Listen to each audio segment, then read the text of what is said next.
aman.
Oke, cara nyelepnya begitu ya.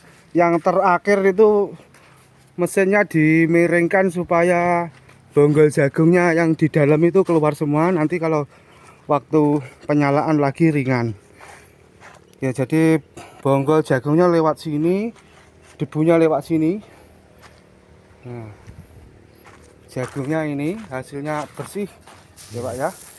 Oke, alhamdulillah uji coba selesai. Terima kasih sudah menonton. Jangan lupa like, comment, subscribe, dan share. Salam dari kami Yudi Pratama 88. Wassalamualaikum warahmatullahi wabarakatuh.